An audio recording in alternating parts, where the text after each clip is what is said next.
Thank you. Thank you for inviting me and giving me the opportunity to talk here. My name is Sabine Heinz and I am the art coordinator for the SRI. SRI stands for Space Renaissance International, and it was founded in 2008 as Space Renaissance Initiative. And we are a non-profit organization dedicated to the civilian space development and civilian space settlement.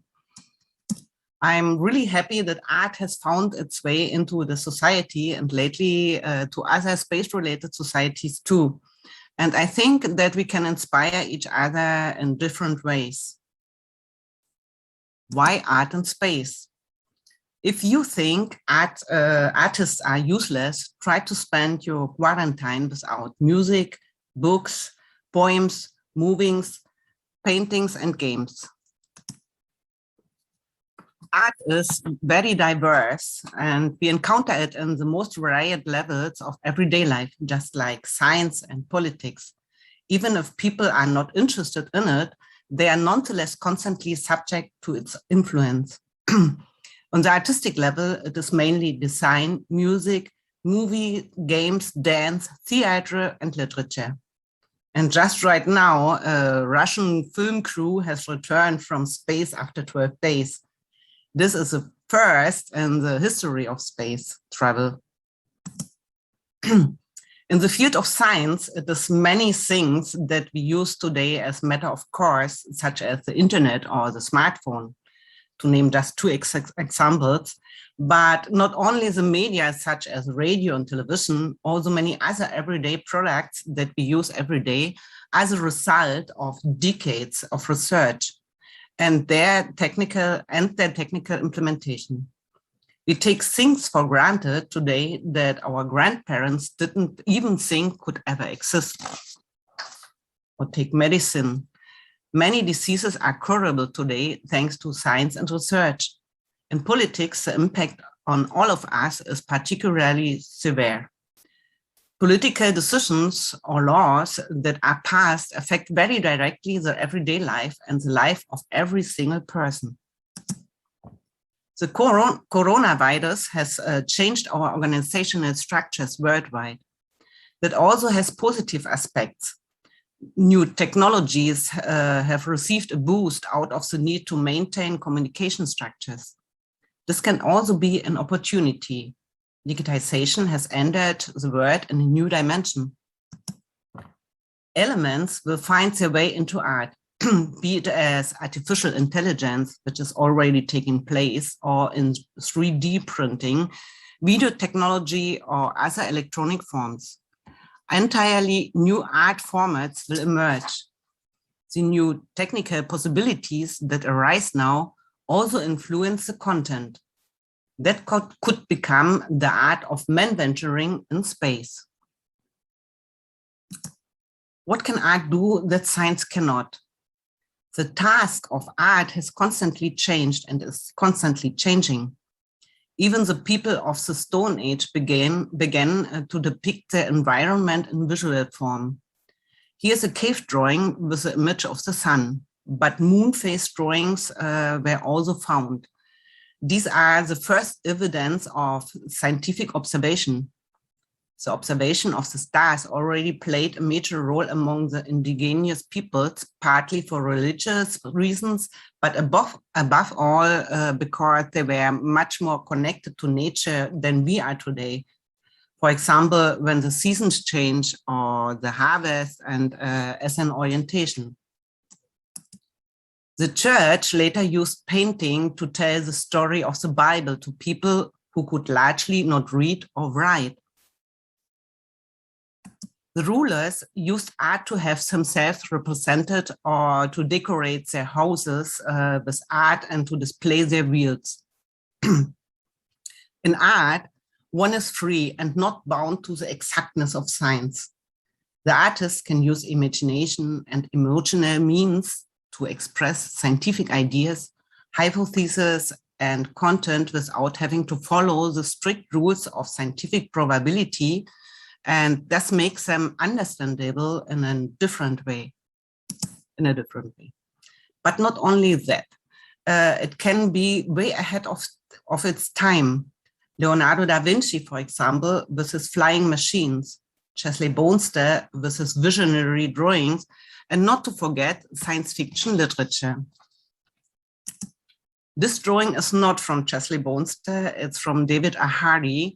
I really like his artwork, and I hope he will forgive me for showing one of his early works here. He posted this picture on Facebook a few days ago, and I think it's very modern. If you look at the latest designs of lunar or Mars bases, they are not that far away from this drawing that he made around 70 years ago when he was 16. Imagine this. Jack Williamson published the novel Collision Orbit in 1942 under the pseudonym Will Stewart. In it, he formulated the idea of a global remodeling of planets by humans and used the term terraforming for the first time. Today, this terminus technicus is in general use and by no means only for the reshaping of Mars and Venus. At this point, I would like to mention Stanislav Lem. Lem is considered a brilliant visionary and utopian who devised numerous complex technologies decades before they were actually developed.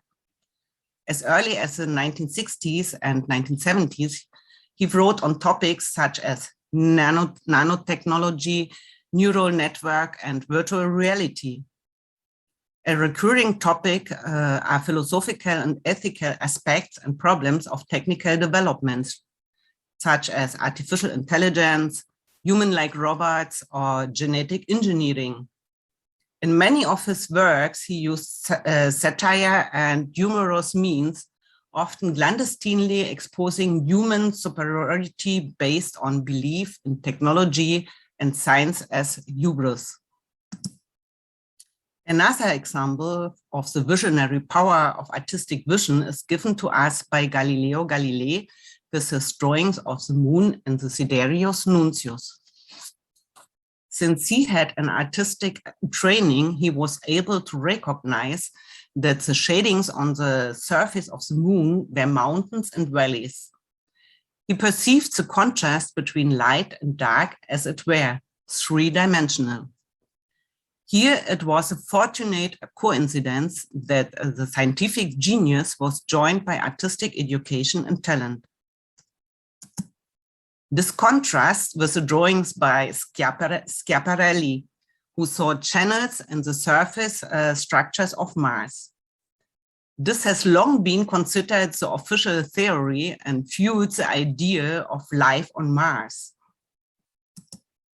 Camille Flammarion also shows an illustration with the channels on his book Himmelskunde für das Volk, while his own observations do not show any channels, as shown here in these pictures.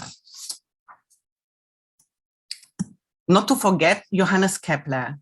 He is a key figure in the 17th century scientific revolution, best known for his laws of planetary motion.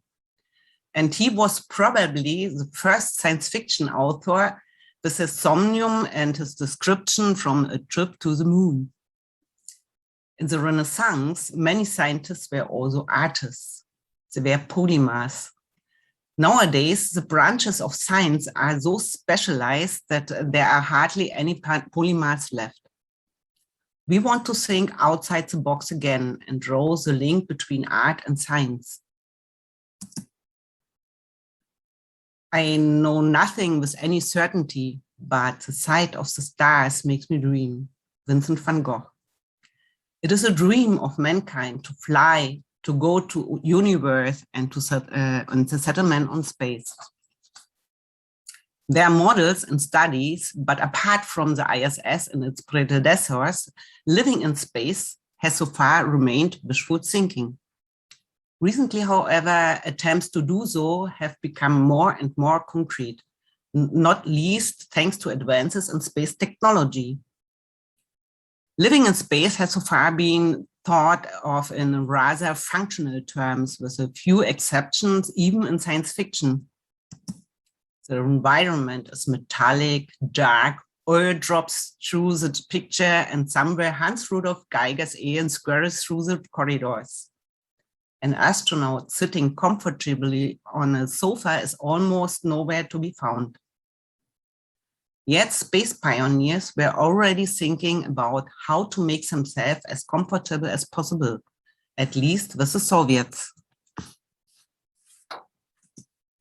The state space company RKK Energia employed Galina Andreevna Balashova, an architect who was exclusively responsible for the interior design of the space shuttles and who quickly realized that she had to start from scratch. New questions had to be answered. How do you orient yourself in zero gravity? Balashova developed a color concept that made it easier to distinguish between floors and ceilings. Yellow for the walls and ceilings, turquoise blue for the fronts of the furniture, and green for the floor. For the mobile home Soyuz, she designed a sofa, built-in wardrobe, and toilet. For the Mir space station, she designed benches, sleeping accommodations, and cabinets, and for the sake of better mobility, combined the living and technical areas as a unit for the first time. The concept is still in use today as a basis of the ISS. When the two models of Soyuz and Apollo were coupled together, the Americans were somewhat envious, Balashova says, because their spacecraft was not orientated toward quality of life, but only toward technical possibilities. When we think about the colonization of space, it will be the case that people will one day leave the Earth behind forever. But they will take with them, in addition to the technical equipment, their experiences, their culture, language, religion, and education. Every astronaut, cosmonaut, taikonaut, or whatever their name is, has taken a mascot with them into space, something that reminds them of their home on Earth. And so it will be, so it will be with the people who leave Earth to live, for example, on Moon, Mars, and artificial habitat or elsewhere. They will take their memories, their images of Earth, photographs, and other things with them and build on them in their new living space. A new kind of art and culture will emerge, perhaps a new form of government, a new legal system, and possibly even new religions. Sorry.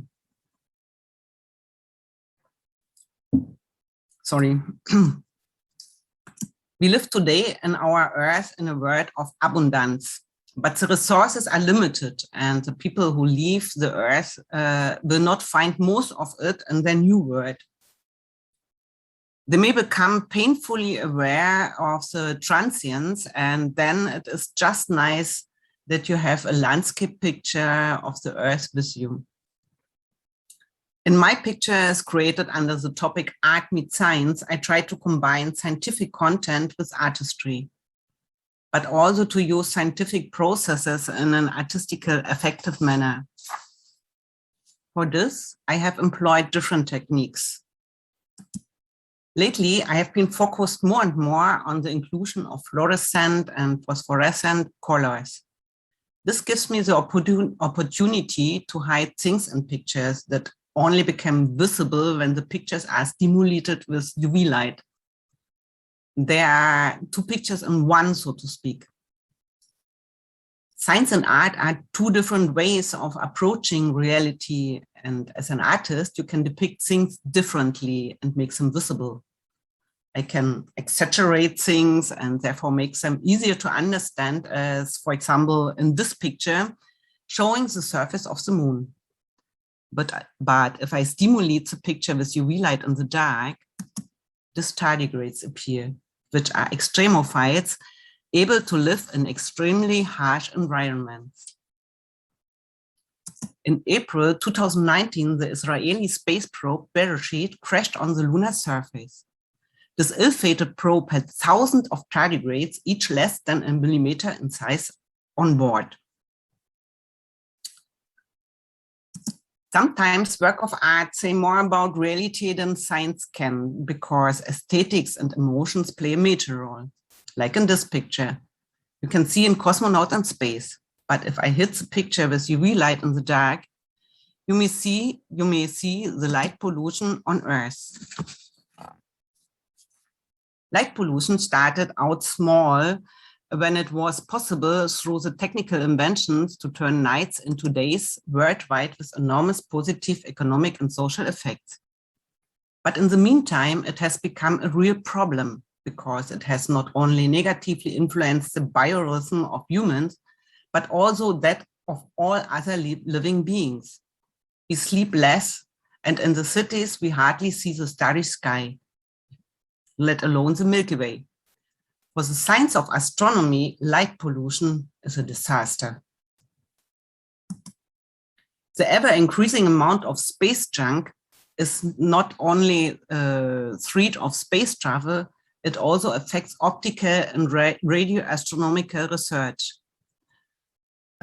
New mega constellations to secure a global internet are planned, and this technical innovations also leads to a serious conflict of interest between technical progress and astronomical and radio astronomical research that must be resolved. These pictures gave an imaginative look at what it might look like beneath the icy skin of a watery moon. I think if there is life on such worlds, it exists in simpler form. I have pictured here bacteria, admittedly oversized again, but they would also have to be extremophiles who would need to endure a cold world that's perpetually dark. In my pictures, I tried to build a bridge between art and science, and not only thematically, but also in terms of color technology and color experiments. We would like to use the art platform of SRI, Space Science International, to present and exchange ourselves artistically on an international level. We would like to enter into a dialogue with scientists and all interested people, develop projects and cast our ideas and thoughts into artistic content. Here's another example for an artist interested in science and dedicating his artwork to Mars. On the left-hand side, you see a work from me. It's a cover sheet, and it's Rick Wakeman. And I think many of you may know his music about Mars. Our art chapter was recently founded and is still developing and hopefully growing. But there's already a Space Renaissance art Facebook group in which we interact. We already started our webinar series. We want to have live conversations to develop ideas and engage in dialogue about them, and most importantly, to listen to each other. We would like to invite scientists to give lectures or interview them to better understand their content and illustrate it in our artwork or develop other ideas from it. Robert Subrin spoke on our webinars on October 4th, for example. It was very interesting. We will call for art challenges. Also, we are doing this, you can see this here. And of course, exhibitions are also planned. At the moment, we present our work more on the digital level, but if the Corona pandemic allows it at some point, we could also imagine present exhibitions in different places around the world. For this, of course, we still need comrades in arms and would be happy to find volunteers who would like to contribute. At the SRI art chapter in our Congress, which took place in June, we presented artists from various fields, such as conceptual art, dance, painting, music, literature, and video art, to cover a wide range. Entschuldigung. We also gave 3 art organizations we would like to work with the opportunity to talk about the work. And with the Moon Gallery, an event is planned next year in Berlin. For those who which do not know about the Moon Gallery, you can see here this small box, and there are 1 centimeter size artworks in it, which is supposed to be sent to the moon, and that will be the first gallery on the moon and the first art museum. We also plan a collaboration with Mars Society. Both sides already agreed, but we have to work out the project properly before presenting it to the public. I hope that settlement on Mars will not be like shown in this picture on the left-hand side. I hope that Mars can unite the nations and successfully build a new world there, and I'm convinced that art will play an important role in this. These are my contributions for the poster challenge of the Mars Society, and I strongly believe art belongs to humanity, and that's why art has to go with mankind when it comes to space. Thank you for your attention. Thank you, Sabine. Very interesting. I especially like the dual paintings with the UV. Okay, we had a few questions here. Give me just a second here to scroll back through. First question is your art on sale or for sale anywhere? Yes, you can direct me on Facebook or Instagram. Yeah, my website, I see the question here. I have a very, very old website. Also look for Sabine Heinz and on Facebook or Instagram, and you will find me. I can show you my profile here. This is my Facebook profile. Easy to find. It looks like me. And on Instagram. You should pull it up on your computer because it was kind of hard to see with your phone. So I can share the screen, no? Yes. But I have not Instagram on computer. Where am I then? Can I share the screen again? And here. It might just make it be easier for people to find you. Yeah, this is my Facebook account. So here you can find me. And yeah, I have here this other thing. Okay. Yeah. Genau. Have you given any thought in how kind of painting and doing art in 0G would change the art form? I know you do everything now in 1G. Have you given any thought to how that would kind of change anything? Or would it change anything? Or is that just kind of a silly question? If art would change anything, due to the gravity, like how you paint or the things you can do while you're doing your art that you couldn't do here on Earth? I can do my art here on Earth, but if we go, I hope I understood the question well. No. I can do my art here on Earth, of course, and any other artist can do so too. But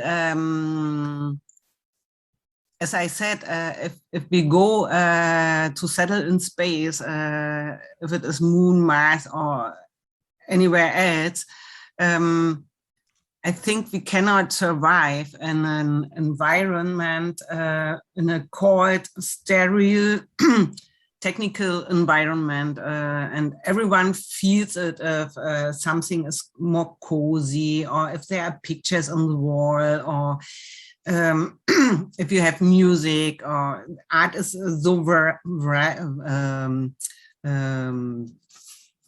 diverse, yeah. And yeah, so I think it is important. I think art belongs to humankind, and therefore it has to go into space. Yeah. Any more questions?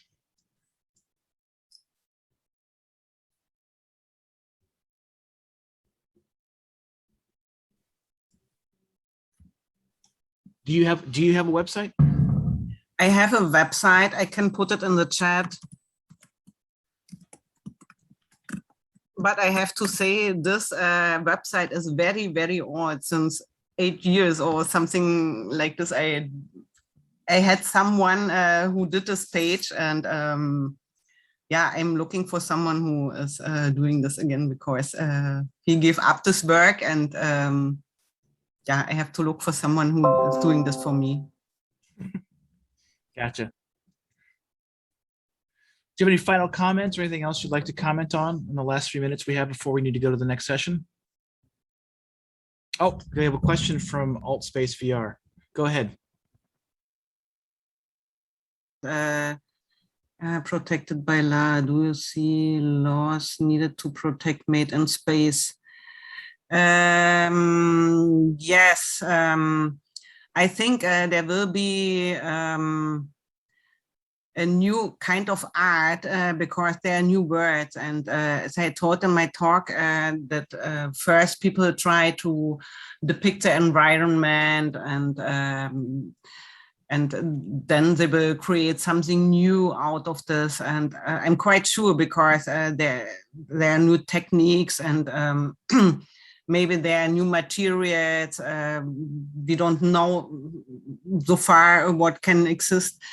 And but the question of law is something, it's very interesting, because I'm thinking also about law in space, and what will happen there.